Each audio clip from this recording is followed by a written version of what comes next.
In this video, we're going to go through how to calculate several things relating to bonds. And we will illustrate these calculations with specific examples once we go through the general theory. So the first thing we want to look at is the issue price.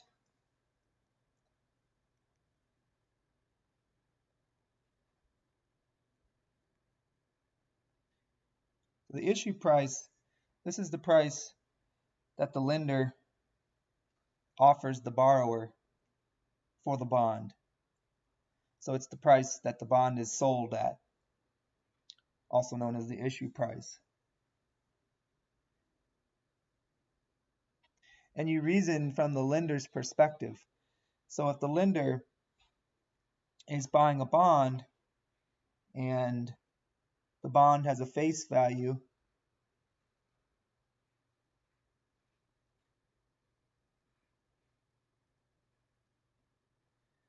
of F, then this is the amount that the lender can expect to receive from the borrower at the maturity date of the bond.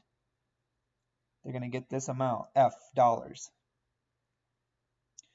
But from the perspective of right now, when we're buying the bond, the lender won't get F until the future. So they have to ask themselves, well, what is F? I receive F, 10 years from now, but what is F worth to me right now? In other words, what's the present value of that amount that I'm going to get in the future? What's the present value of F? So that's part of the issue price. And then something the lender is also going to get over the life of the bond is they're going to get interest.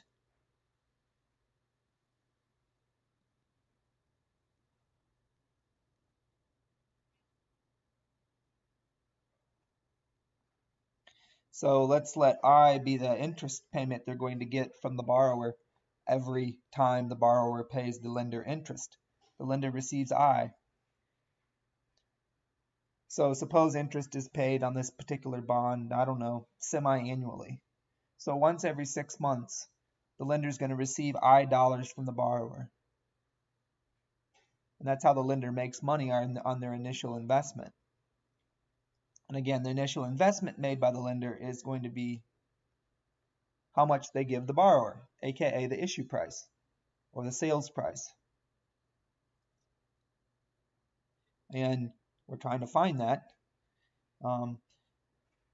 So part of the issue price, part of in deciding how much they're going to give the borrower, part of the decision is based on the present value of what they're going to receive from the borrower in the future. At one point in the future, they're going to receive F from the borrower. What's the present value of F to the lender? And the lender's also going to receive I in the future. Every 6 months, they're going to receive I dollars from the borrower. Well, what's the present value? What's the value right now? If I'm a lender, what's the value right now to me of receiving I dollars every 6 months going forward into the future, say for the next 10 years, if that's the maturity of the bond? So the issue price, the amount that I'm going to offer the borrower now to buy this bond, I'm going to buy it for the present value of F plus the present value of I. Because that present value is what the bond is worth to me in dollars right now. So the time value of money is definitely considered. Receiving F dollars 10 years from now is not worth F dollars to me right now, right? Because if I got F dollars right now, I could invest it and earn an interest rate, and I would have more than F dollars 10 years from now. So receiving F 10 years in the future is not worth F right now. It's worth something less than F. So the issue price is equal to the present value of the face amount or the face value plus the present value of the interest payments.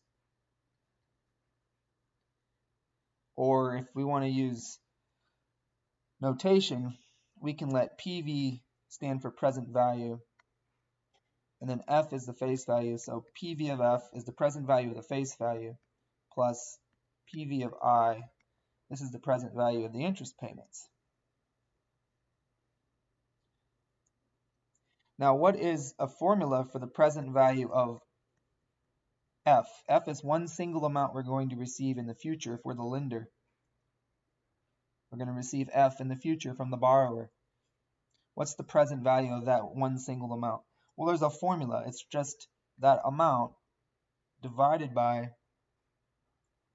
1 plus an interest rate, all raised to the power of n, and we'll define R and n in a second.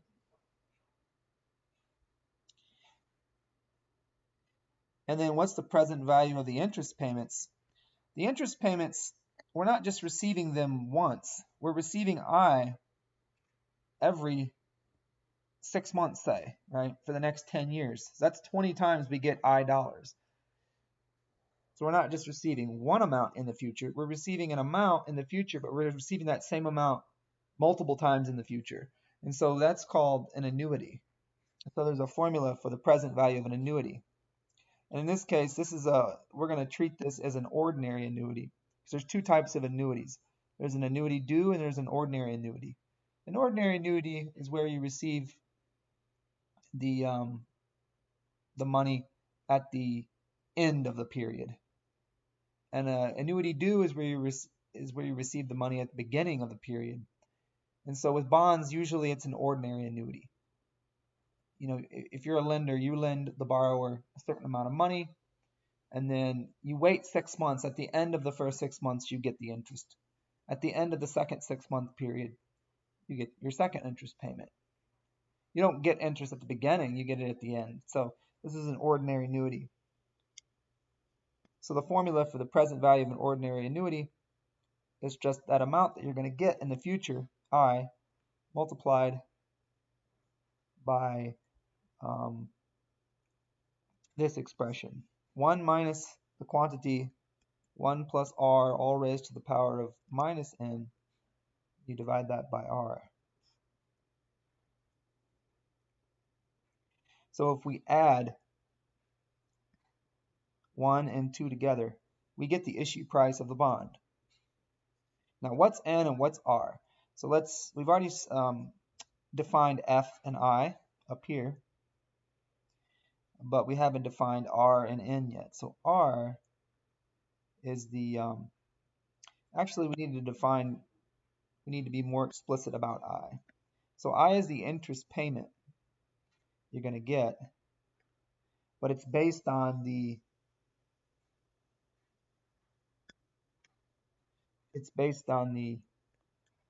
stated rate of interest on the bond certificate.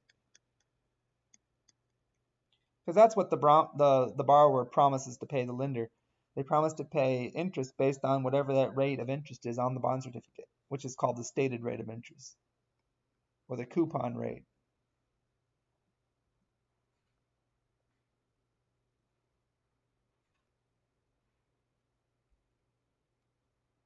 Same thing. Coupon rate, stated rate, same.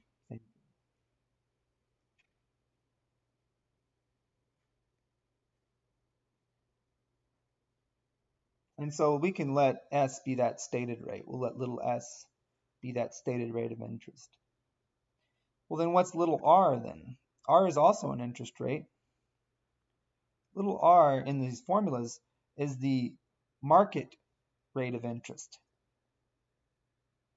It's the rate of interest the lender could get by lending to a different borrower other than this borrower, where they lend to another borrower who's offering a bond with the same characteristics as this bond, but the rate of interest on those other bonds is R.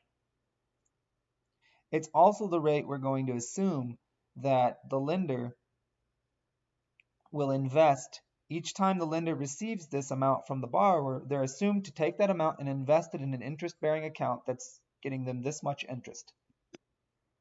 Because if they're not doing that, then this present value formula we don't even need to use it. We're assuming that once the lender gets the interest payments, they're taking that money and they're investing it in an interest-bearing account that bears interest at a rate of R per compounding period. So R is not the annual interest rate, it's the interest rate per compounding period. The market interest rate per compounding period.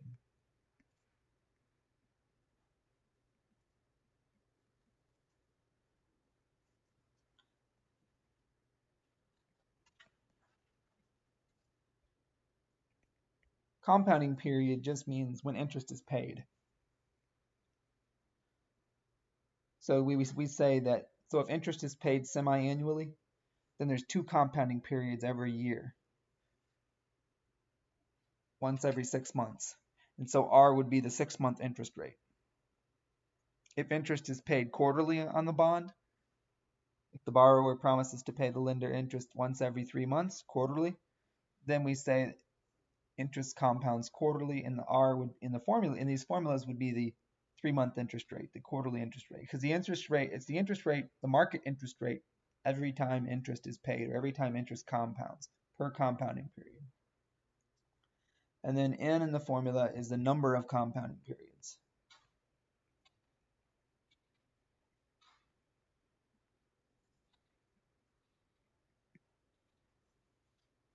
So if a bond is a 10-year bond and interest compounds twice every year, then there are 20 compounding periods in that bond's life.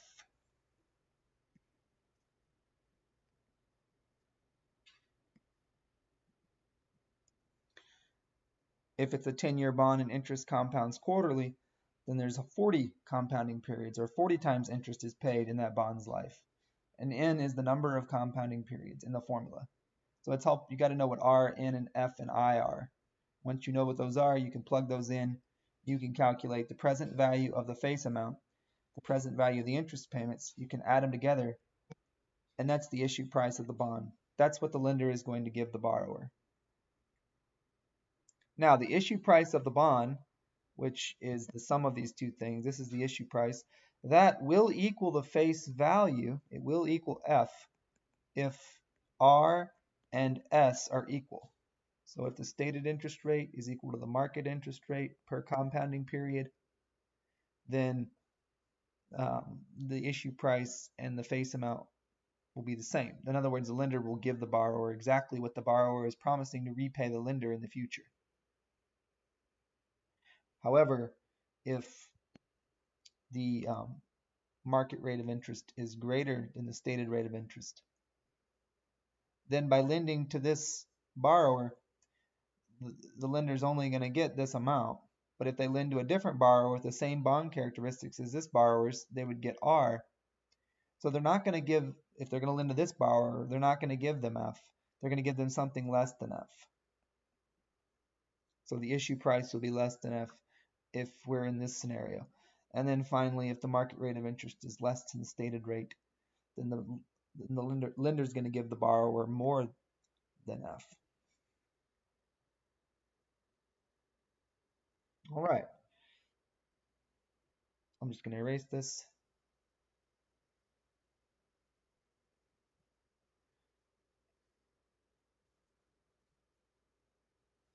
Now let's do an example.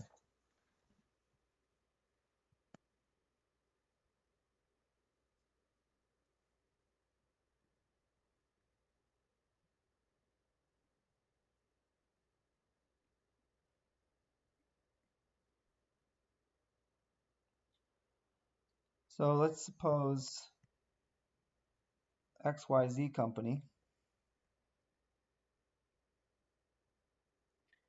sold or issues, so they're the borrower, sold a $100,000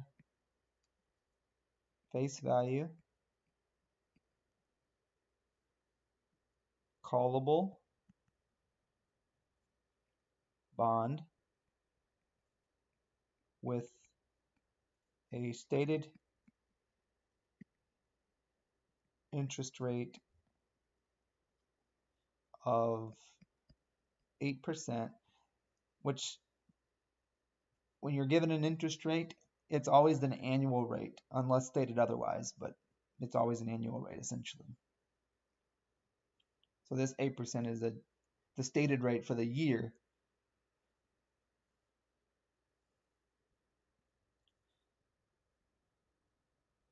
And interest is payable quarterly.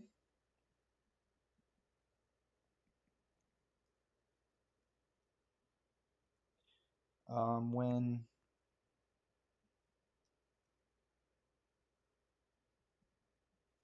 so XYZ company sold this bond to the lender when the market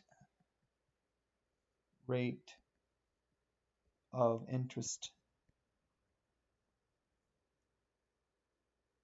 on comparable bonds.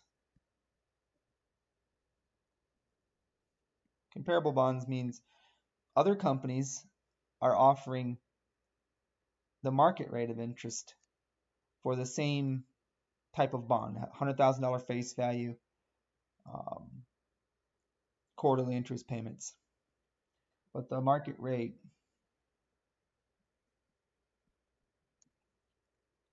was 9%. The term of the bonds is 10 years.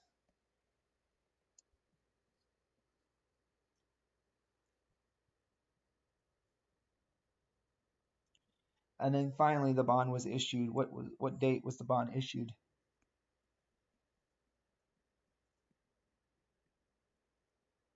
January 1st, 2020. So that's all the given information.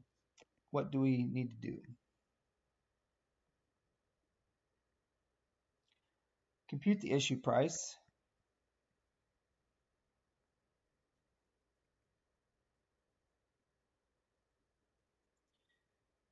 And secondly, journalize the bond issuance.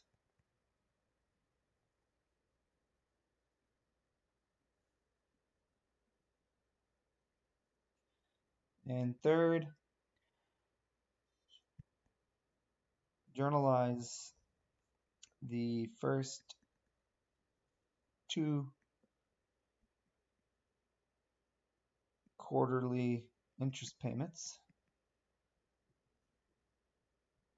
from the perspective of the borrower, because in chapter 10, this is the chapter we're talking about, it's all about liabilities, so it's all from the borrower's perspective. Oh wait, we have to do part 3, make these journal entries assuming 2 scenarios. Assuming A, the straight line method,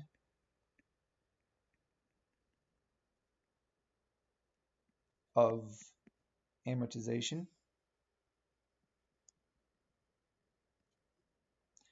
or B, the effective interest method of amortization.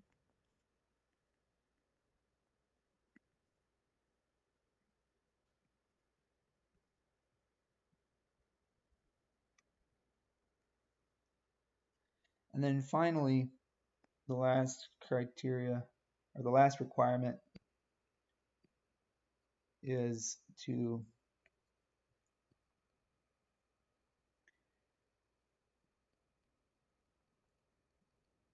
make the journal entry if we called 1/4 of the bond in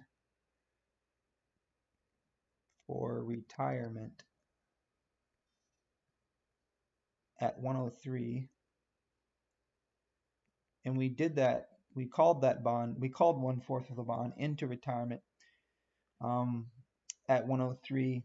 When did we do that? We did it 2 quarters into the bond's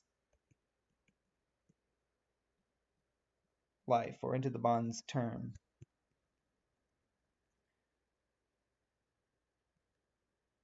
AKA right after we make the second quarterly interest payment,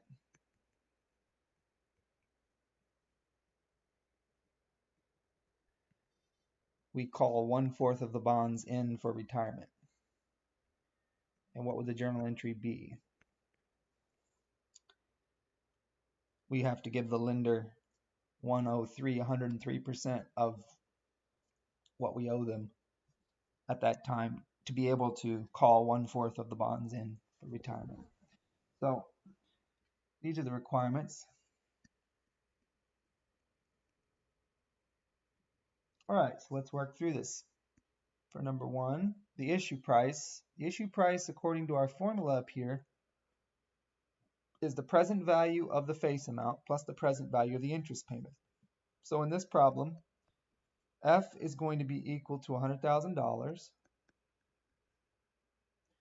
The market rate of interest, R, per compounding period, because that's what R is, well, the 9% they gave us was the market rate for a whole year, and it says interest compounds quarterly in this problem. So we need R is the 9% divided by 4. It's the interest rate per compounding period. And I probably need my calculator here so that I can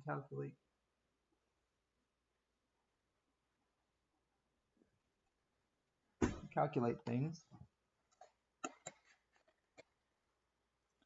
So 0.09 divided by 4 is 0.0225.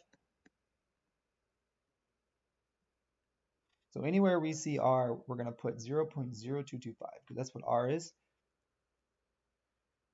N is the number of compounding periods. These are 10-year bonds. Interest is paid once every quarter.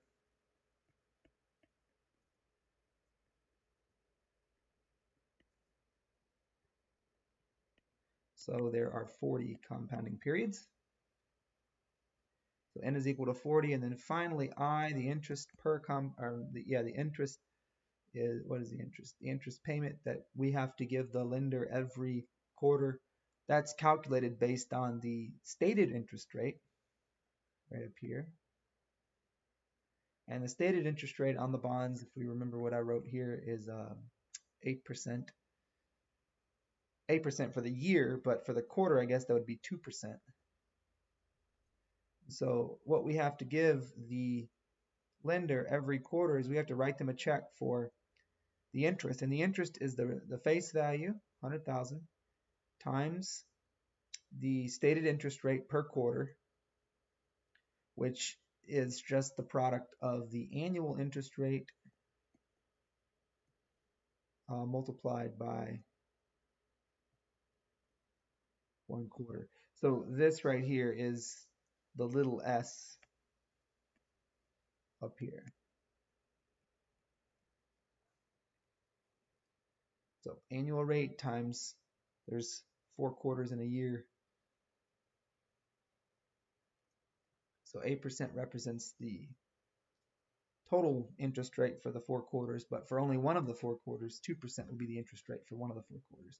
And so we have to give the lender a check for $100,000 times 2%. We have to write him a check every 3 months for $2,000. And so now we have all the inputs to the formulas. We have F, R, N, and I, and we can find the issue price. So let's go do that.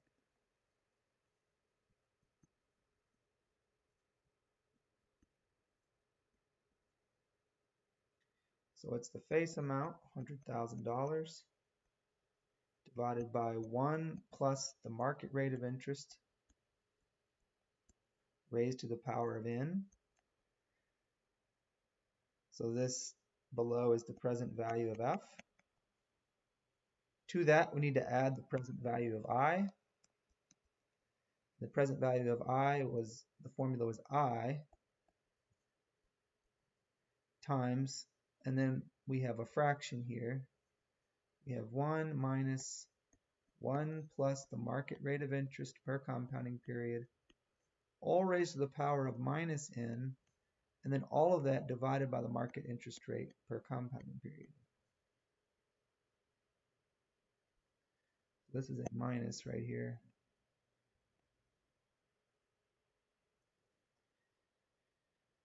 So when we plug all this into our calculator, keep making sure we keep track of the order of operations. The present value of the face amount is $41,065. You know, the promise from the lender's perspective, the promise of receiving $100,000 10 years from now is equal right now to receiving $41,065. In other words, if we gave the lender $41,065 right now, that they would be indifferent between that or waiting to receive $100,000 10 years from now, because they could take this 41,065, they can invest it, and every quarter they could earn that interest rate, and at the end of 10 years it would be worth 100,000. So they're indifferent between receiving 100,000 10 years from now or receiving $41,065 right now. So the 4165 is the present value of this face amount.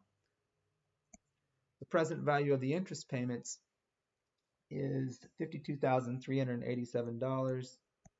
Now I've rounded these, both this number and this number are rounded to the nearest dollar.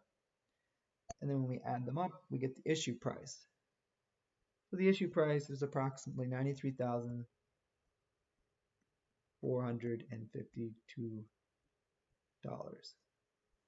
It's less than the face amount. Notice it's less than the...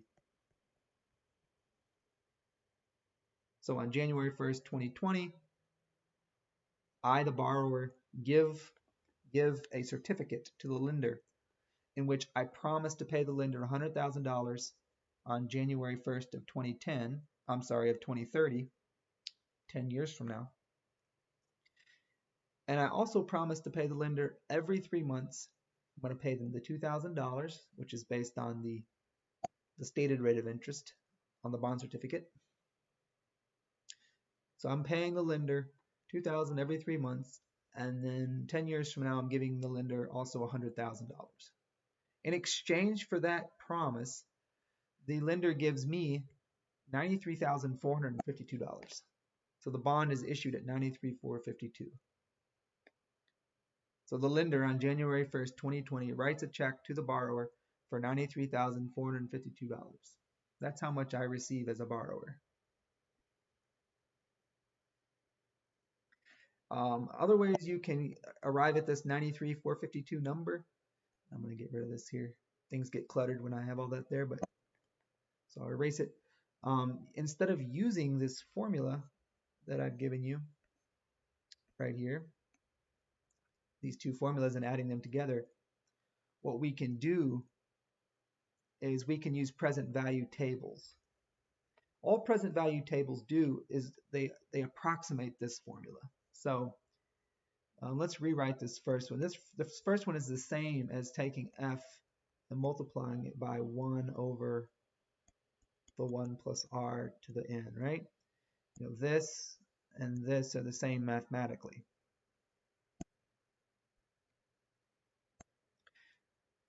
The key thing is we've isolated this fraction right here. And with this second formula, we've isolated this fraction right here, this ratio. And so what the present value tables do is they give you this thing that's circled for here and for here. And we'll show you how to use the tables. You have to use the right present value table. Remember, we said this was the present value of an ordinary annuity. And then this is the present value of a single amount. Right? With this second one, we're receiving, if we're the borrower, we're giving. For the lender, we're receiving. If we're the borrower, we're having to pay out, $2,000 every 3 months. That's an annuity from the lender's perspective. They're receiving $2,000 every 3 months. It's an annuity. It's a steady stream of equal fixed payments. That's the definition of an annuity. So we have to use the present value of an annuity formula for this one, and it's an ordinary annuity because if we're the lender, we're receiving this at the end of every 3 months, not at the beginning. Or if we're the borrower, we're paying it at the end of every 3 months. And then this is just a single amount that we receive if we're the lender at the very end of the bond's life. So we need to use the present value of a single amount table for this and the present value of an ordinary annuity table for this. And I'll show you how to do that. We just go here and we can flip, let me flip my laptop around so I can type. So we can just type present value formulas. And well, we already know the formulas. Instead of using the formulas, let's do the tables. The tables just make it to where you don't have to use the formula. So here's the present value of a single amount. We have to use two different tables.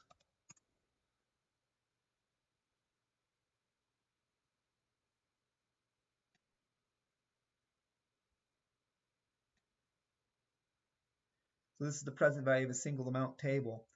And all you do is find the right R and the right N. So in our example, R was 2.25% and N was 40. So we go to the 2.25% column for R, which they don't have exactly 2.25%. So we're going to need to use a table that has more values on it. And then we go down to the row that says 40, and this isn't even a big enough table. So we need to go and find a bigger table that shows all. Maybe this will have it. Yeah, so this doesn't have the 2.25%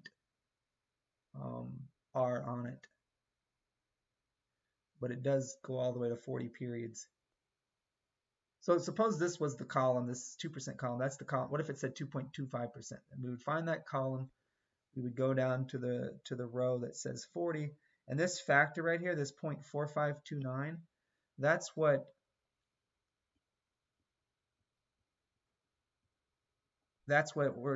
an approximation of this for that R and that N, 0.4529. But rather than use the table, we could just calculate 1 over 1 plus R to the N and get the exact fraction. But the table is a way to get around using the formulas. And then we just take this 0.4529 and multiply it by F. The 0.4529 is derived again by looking at the table, the correct R and the correct N. And then for the approximation of this fraction using the table, we have to use a different table. Instead of using the present value of a single amount table, we have to use the present value of an ordinary annuity table. So we would go and search on Google present value of ordinary annuity.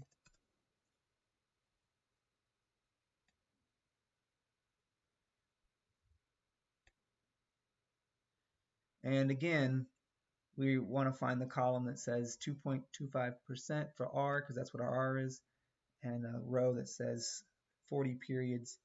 And we would take that, suppose that was at the 27.3555.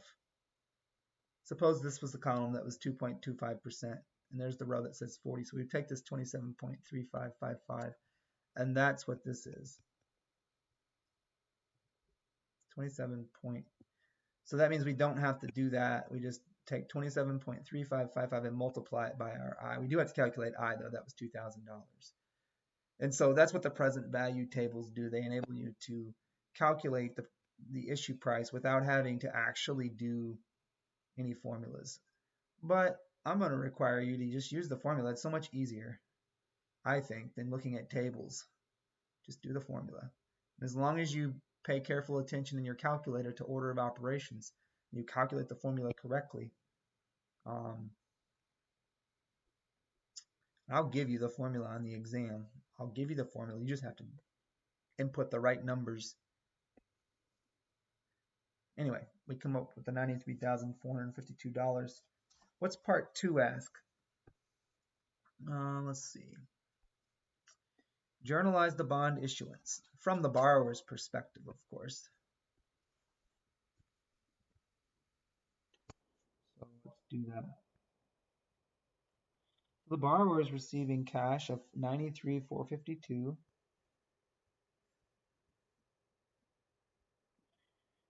In exchange for that, they're making a promise, right? So they have a liability. We're going to call that liability a bond payable. What are we promising? We're promising to pay the lender $100,000 10 years from now.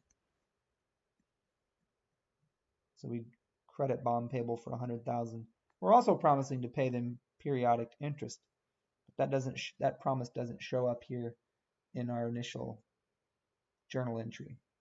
So this is the journal entry for the bond issuance.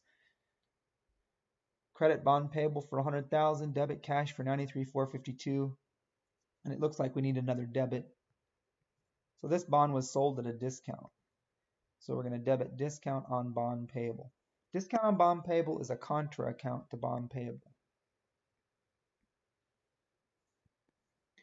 And this difference here is 6,548.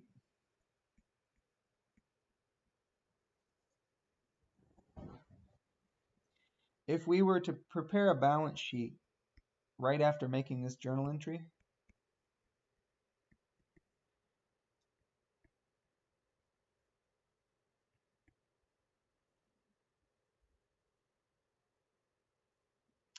then in the long-term liabilities section, we would have bond payable and its balance. And then we would have this account discount on bond payable, but we would subtract the balance in the discount on bond payable account from the balance in the bond payable account. Why? Because discount on bond payable is a contra account to bond payable.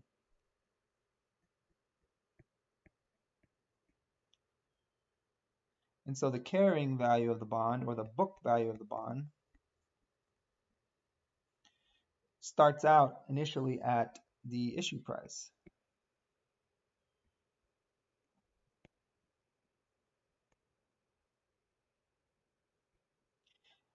Now, according to the accounting rules, according to GAAP, generally accepted accounting principles, we have to take this discount and we have to amortize it. We have to reduce it. Amortize means to reduce it. We have to reduce this balance in the discount on bond payable account. We have to reduce it a little bit every time that we, the borrower, pay interest to the lender. Now, how we reduce it depends on what method we choose to use. So that's what this question, or this requirement 3, is all about.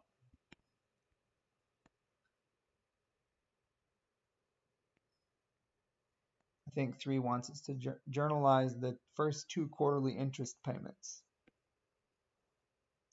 using either the straight line method of amortization, or B, the effective interest method of amortization. Amortization of what?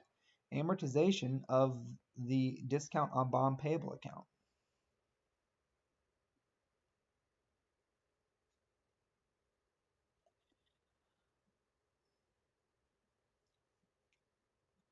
So the first time we pay interest is on March 31st, 2020.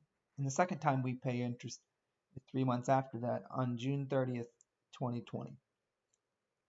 So we need to make the journal entries on each of those 2 dates if we were using the straight line method of amortizing this discount, or if we were using the effective interest method of amortizing this discount.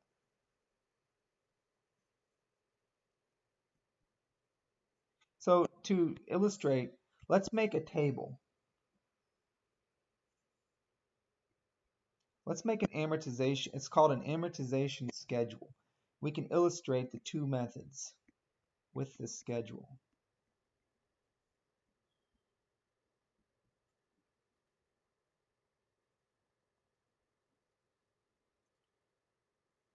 So this schedule has several columns. We have a date column. We have a column for the amount of cash interest that we have to pay the lender every time we pay interest. We have a column for the interest expense we have to recognize every time we pay interest to the lender. We have a column for the amount that we're going to amortize the bond discount.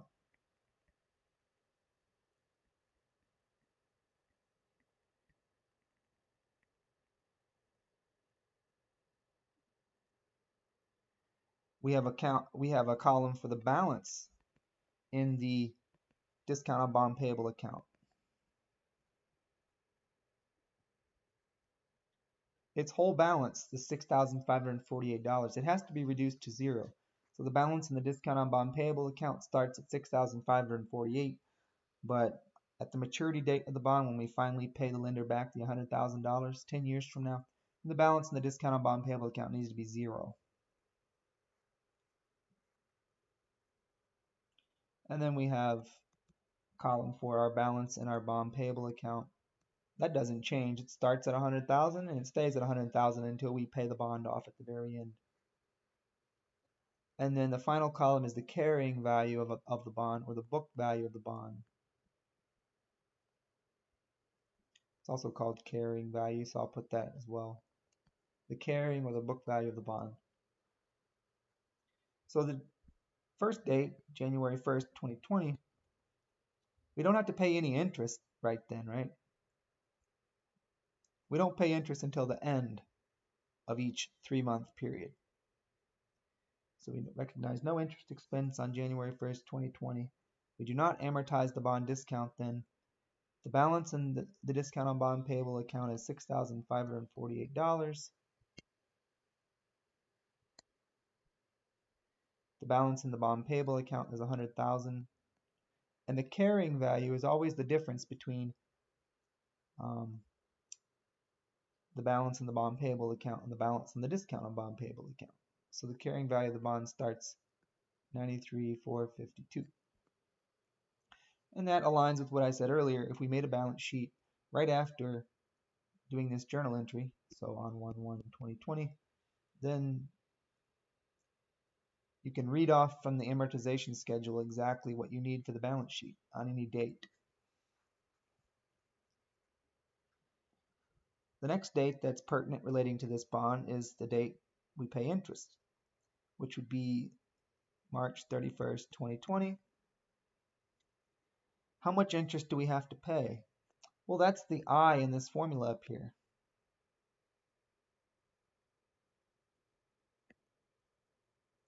And we made the calculation earlier. Here it was, right? We promised to pay interest at a rate of 8% annually. That's what our bond certificate says. That's the stated interest rate. And the face value of the bond is $100,000. So if only 3 months go by, we do the 8% times 1/4 of a year. So that's the quarterly rate, 2%. Times 100,000. Every time we pay interest, we have to pay the lender $2,000. So this cash interest column will always be $2,000. Next time we pay interest, June 30th, 2020, we got to pay $2,000. Every time we pay interest, we pay $2,000. Now, the amount of interest expense we recognize, though,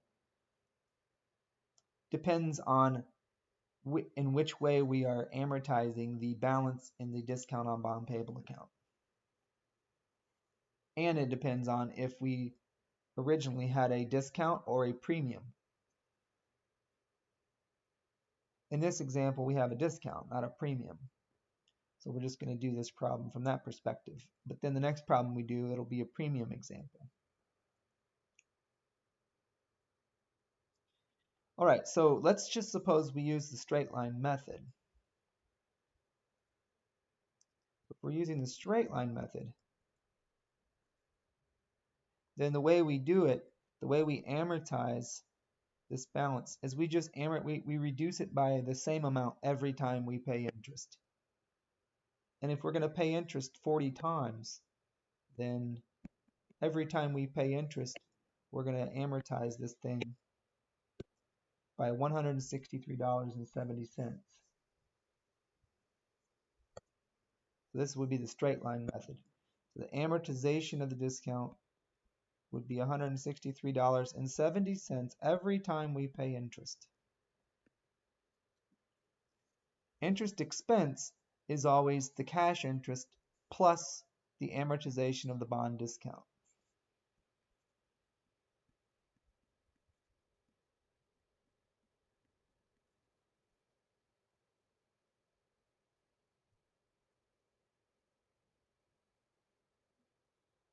So this number came from taking our original balance in our discount and bond payable starting balance and divide it by the number of periods, number of compounding periods. And that's how much we amortize the balance in the discount on bond payable account every time we pay interest. It's the same amount. This is why it's called the straight line method, the same amount every time.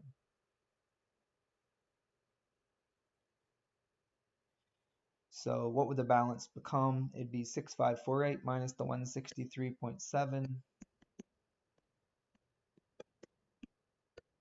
6384.3, and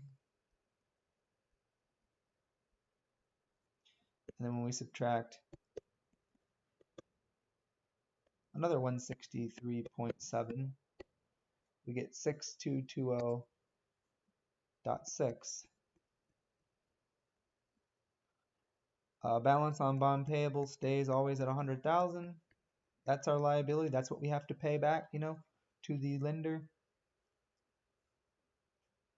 That's the face value. And then the carrying value is just the difference between the balance and the bond payable minus the balance, the difference between bond payable balance and the discount on bond payable balance.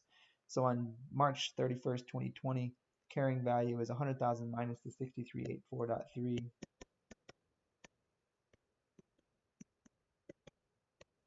93,615.7. Notice how the carrying value gets bigger and bigger, gets closer and closer to the face value of the bond as we get closer to the bond's maturity date. Carrying value as of June 30th, 2020 is the 100,000 minus the 6220.6.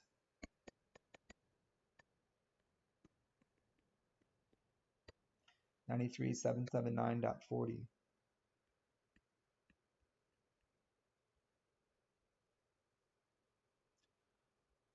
Or another way to do it is you can take the previous carrying value and just add this number to it.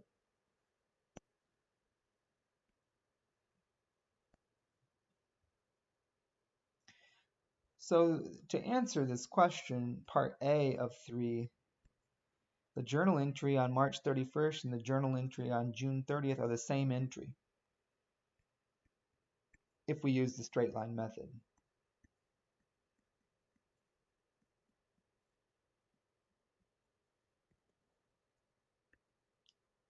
We're going to debit interest expense for 2163.70.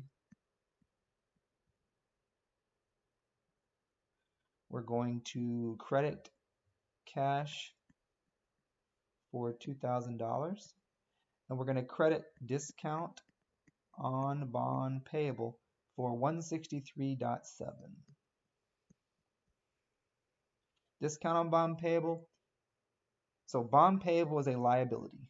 Discount on bond payable is a contra liability. So if bond payable has a normal credit balance, discount on bond payable has a normal debit balance.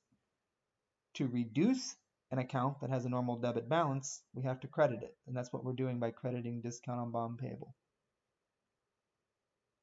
So we make this journal entry on March 31st, 2020. We make the exact same journal entry with the same numbers on June 30th, 2020, if we use the straight line method. Notice that when we have a discount, the interest expense every time we pay interest is greater than the cash we have to pay in interest. The interest expense is greater than the cash. And that always happens when we have a discount. Interest expense is always greater than the cash. What's this additional $163.70 of interest expense that we're recognizing? What does that relate to? It's relating to the fact that we received less than face value on our bonds because we're offering an interest rate that's less than the market interest rate. This is how much less we received, and we're spreading that out over the 40 interest payments that we have to make, 10 years quarterly interest payments, and we're spreading this out over the 40.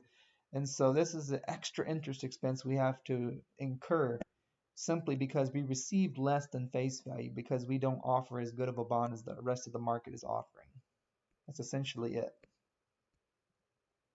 That's why interest expense is greater than cash interest when we have a discount.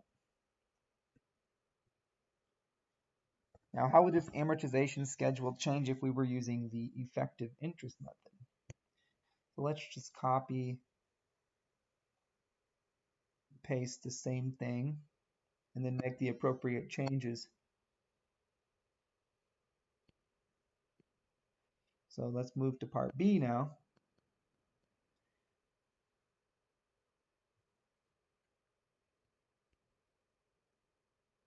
What would the amortization schedule look like if we use the other method to amortize the discount?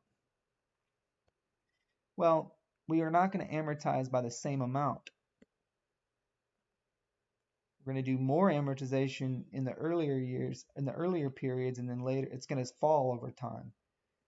So the interest expense is actually going to change every period. The balance and discount on bond payable is going to fall every period, but it's not going to fall by the same amount if we use the effective interest method. The carrying value is going to rise every period, but it's not going to rise by the same amount. Notice that at the end of the bond's life, at the maturity date, the carrying value should equal 100,000 because the balance in the discount on bond payable account should equal 0. The carrying value would just be bond payable minus the discount, which is 100,000 minus 0, 100,000. And that's exactly what we owe on that date.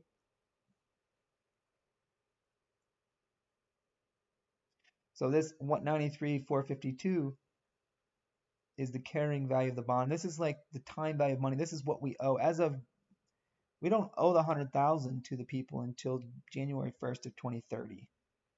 But January 1st, 2020 now, owing 100,000 to them 10 years from now is kind of equivalent to us having to give them 93,452 right now. That's what this carrying. It's like it's allowing for the time value of money. It's present value of what we owe them, essentially. All right, the effective interest method. How do we amortize the discount using the effective interest method? We don't just divide the discount by the number of periods and do the same amortization every period. Instead,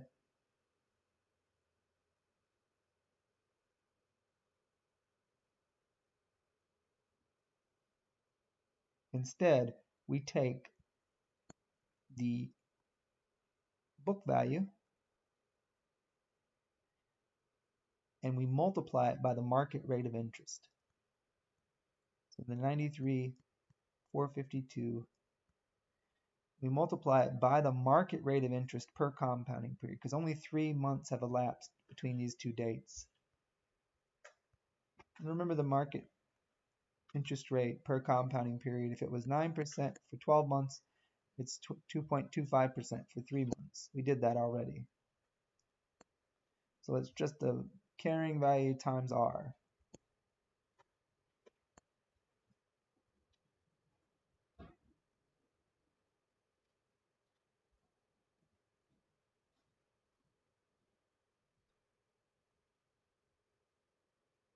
And that's what our interest expense will be. So I'll put a little A right here.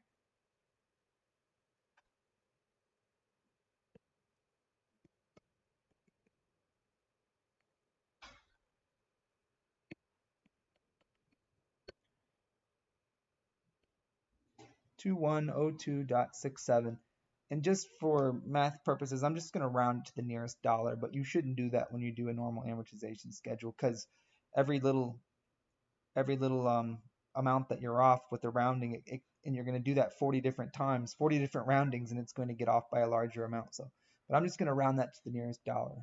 So 2103.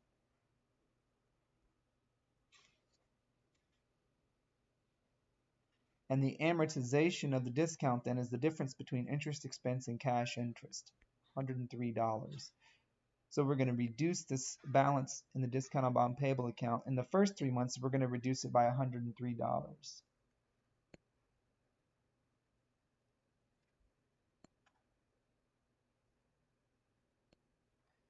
You saw how I did that. I took the carrying value times the market rate of interest. Will always give you the interest expense. And then the amortization is just the difference between the interest expense and the cash interest. So the balance in the discount on bond payable account goes from 65.48. Subtract 103 from that, and we're down to 64.45. The carrying value on March 31st, 2020 is $100,000 balance in the bond payable account minus the balance in the discount account. So it's $93,555. And then the interest expense we recognize on June 30th when we pay interest is the carrying value, $93,555, multiplied by the market rate of interest over these 3 months. That's not changing. That's always 2.25%. So I'll call this little b. This is how we get little b. And that is $21,000 or $2,105 when you round to the nearest dollar.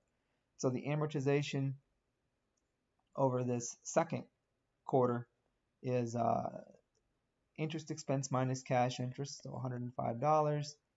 The balance in the discount on bond payable account falls from $64.45 to $63.40.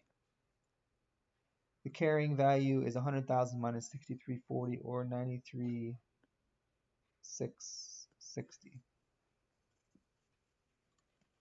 Once you make the amortization schedule, you can make the journal entries. So the entry on 3/31/20 for interest expense, we would debit interest expense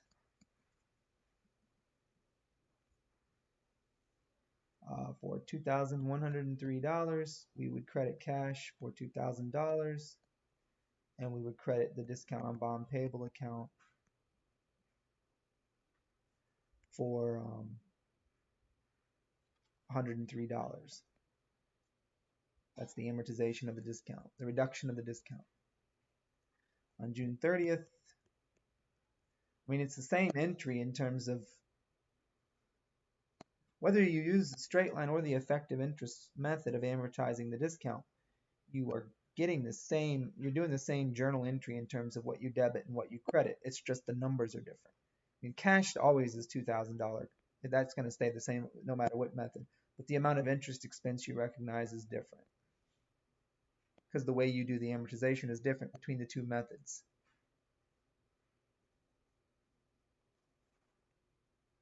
So I'm just reading off this row here, for that second entry. For the first entry, I'm reading off the second row,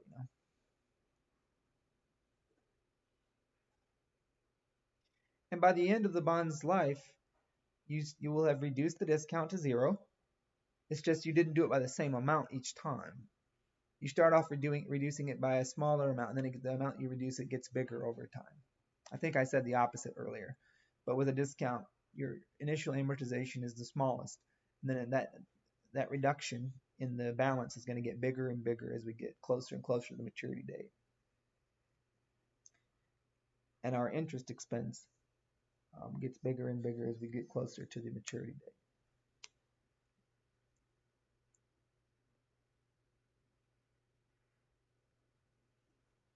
So that's the answer to number 3. Number 4.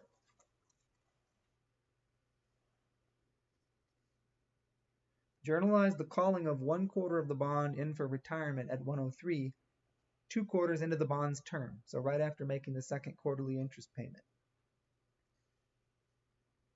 Well, that journal entry number 4 is going to depend on what method you use to amortize the discount. So let's assume that we had used the straight line method.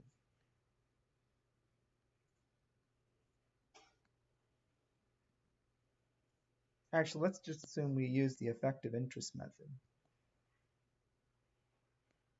to amortize the discount. Let me think. What do I want to assume? Because depends on that. Yeah, let's assume that we use the effective interest method to amortize the discount.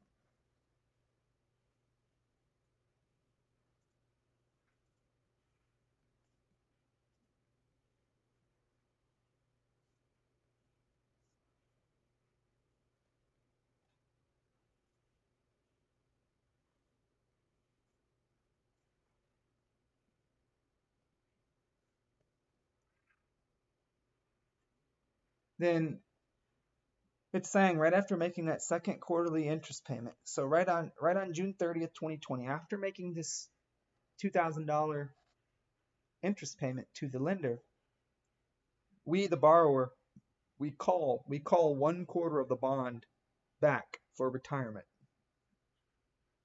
What that means is this bond we initially sold, if you read the given information up here, it was a bond that had a callable feature. It says, suppose XYZ company sold a $100,000 face value callable bond, which means that we can call the bond at any point in the future if we so choose.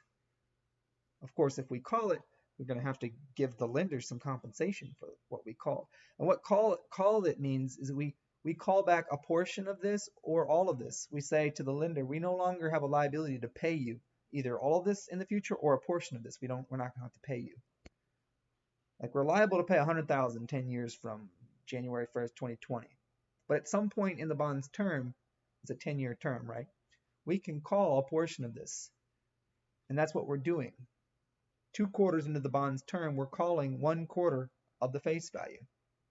What's 1/4 of the face value? $25,000.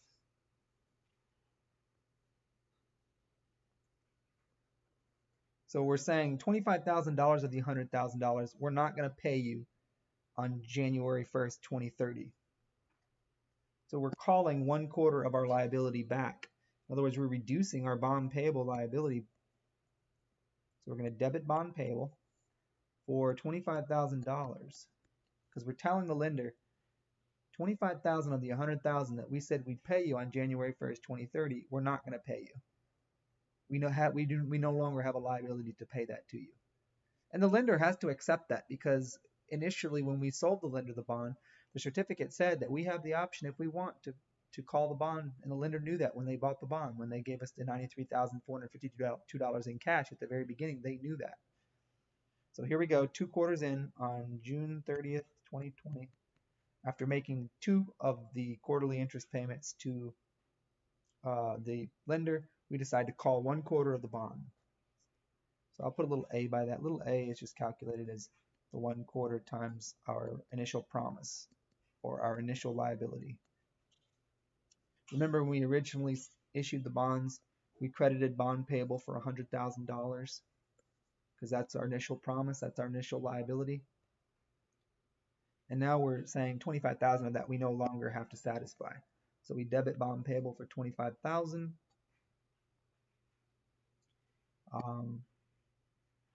We're going to credit cash.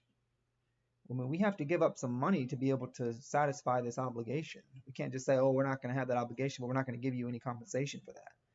So what do we have to give up? It said we called 1/4 of the bond for retirement at 103. In other words, whatever the liability we're reducing, 103% of that we have to give up in cash to be able to do that.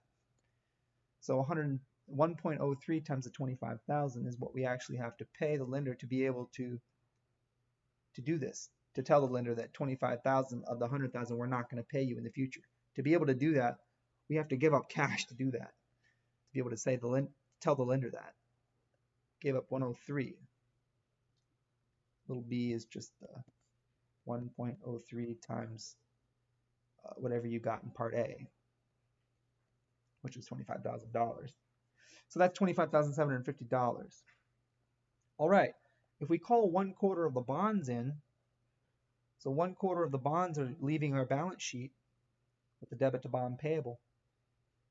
Well, then 1/4 of whatever the balance in the discount on bond payable account is on that date also has to leave our balance sheet as well.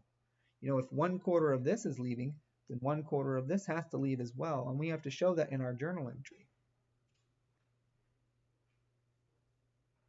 So 1/4 of 6340 we have to is going to leave. So how do we make the discount on bond payable account go down? We credit it, and we're going to credit it for 1/4 of its balance. So its balance on June 30th, 2020, when we called 1/4 of the bonds in for retirement, was $6,340. multiply by a quarter, and we get $1,585. And so after making this journal entry here, which we haven't finished the journal entry yet, but after making this journal entry, if we go to our amortization schedule here, now we have to mark this out. What's our balance in bond payable now? It's only $75,000.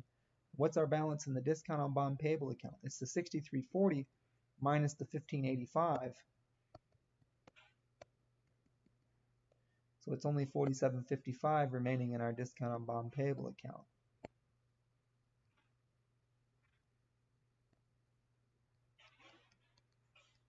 And our carrying value is different as well. Now it's our carrying value is the $75,000 minus the $47.55, or $70,245. And then if we go throughout the rest of the bond's term and we don't call any more of the bond, then we could just continue from there, keep doing our amortization schedule as we have done in the past. You know, the next time we pay interest on September 30th, 2020, our cash interest is $2,000. Oh no, our cash interest will be different now, right? Because this has changed. So 75,000 times the 8% times the 1/4 will be our new cash interest. That'll be this number.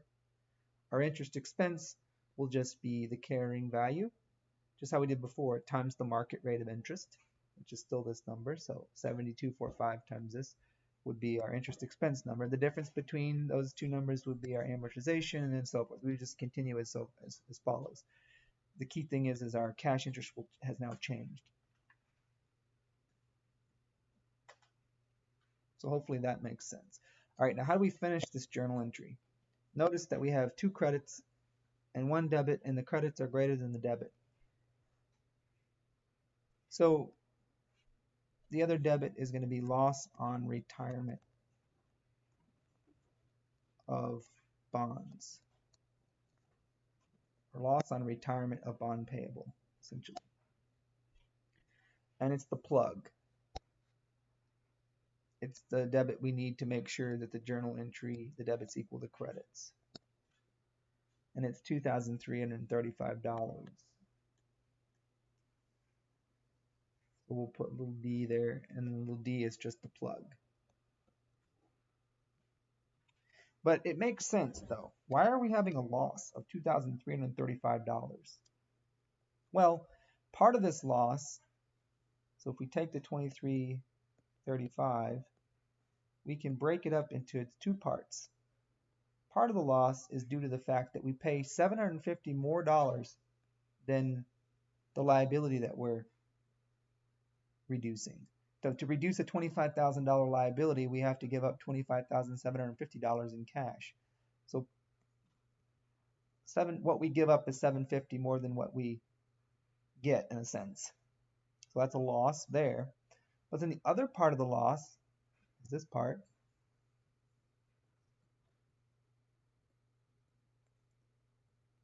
The other part of the loss is due to the fact that initially we sold a bond at a discount,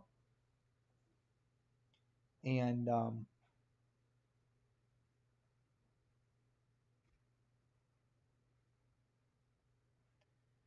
don't know exactly how to explain it to make it make sense intuitively, but a portion of that discount, this portion, when we sell the bond, we're getting rid of that discount, and this is the portion, that 1/4 of our bond that we sold, where we're promising to pay this, but because our bond doesn't have as good a characteristics as the other bonds that are similar to our bonds.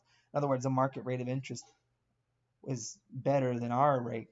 We don't get this full amount. We get something less than this, and this is what's reflecting that. So this loss, when we retire this amount of the bonds, is comprised of these 2 parts.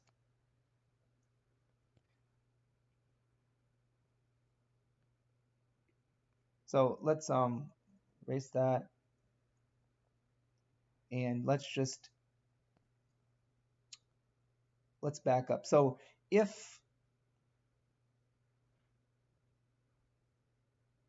So the way you do these journal entries is you reduce the bond payable by the amount that you're calling, and you reduce cash by the amount that they tell you, and then you reduce the discount on bond payable account accordingly. So you make this, this, and this, and then whatever you need to do to make the journal entry work, you have to do. So if you need another credit to make the debits equal the credits, then the credit would be always called a gain on retirement of bonds. But if you need a debit to make the debits equal the credits, then the debit would be called loss on retirement of bonds. So in this case, there's a loss. And I can erase these two things. Yeah, so this is the answer to part 4.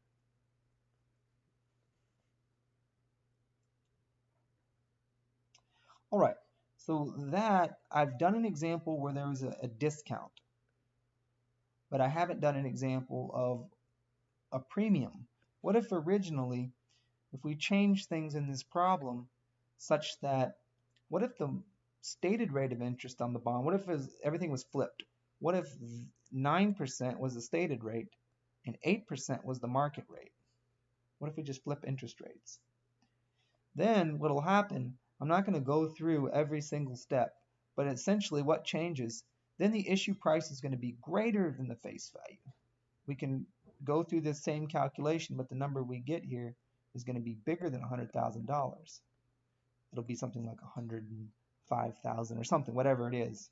It might not be exact. It might not be bigger by the the difference between issue price and face value won't necessarily be exactly the same by just flipping the interest rates, but it'll be bigger. And then our journal entry here will change. We'll have debiting cash for something bigger than 100,000, crediting bond payable for 100,000, and then crediting premium on bond payable for the difference. Premium on bond payable is an adjunct bond payable account. It increases the balance in bond payable.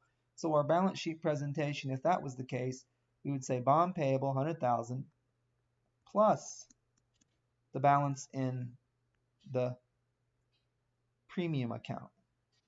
Move the parentheses here and add these two numbers together. So this number the carrying value would be bigger than, it'd be the issue price, of course, but it would be the number bigger than 100,000.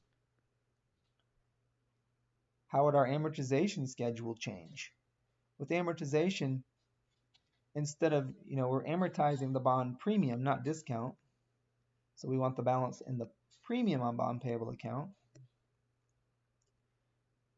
And here, when we have a premium, interest expense is always going to be less than the cash interest. So the number for interest expense will always be less. If we use the straight line method, we take our initial balance in the premium account and we just divide it by 40. Suppose this was our initial balance in the premium account. Divide by 40. No, that wouldn't be the initial balance because then, suppose that was 60. Suppose that was the initial balance in the premium account. Just suppose it was. We would divide by 40 if we're using the straight line method. And 163.7 would be the amortization of the premium every time period. That's how much we would reduce this number by every time period, every time we pay interest. But our interest expense is always would be the cash interest minus this number, not plus this number. So that interest expense will always be less than the cash interest under the premium. The carrying value would start off, this number would start off bigger than 100,000, right? So these numbers would all, and then to get the next carrying value, let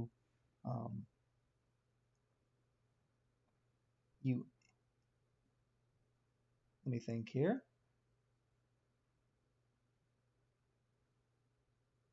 Yeah.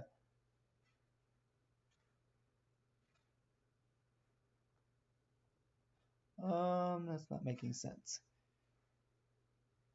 You need to add the balance in the premium account. Oh, no, I'm sorry. Yeah, the carrying value would start off bigger than 100,000 because the carrying value would equal the balance in bond payable plus the balance in the premium account, not minus, right? So the carrying value would always be bigger than 100,000. It would start off bigger, but then it would get smaller and smaller over time because the balance in the premium account will get smaller and smaller, and we're adding that to 100,000. The carrying value would start off bigger than 100,000, but would come down and approach the 100,000 as we got closer to the maturity date. The effective interest method, you're going to use the same formulas here. It's always going to be the carrying value for the interest expense every period.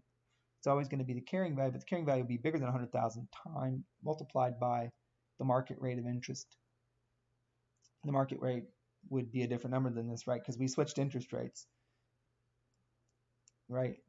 Earlier, the market rate was the 9% divided by 4, but now it'd be the 8% divided by 4 because we switched interest rate. We switched the stated in the market rate.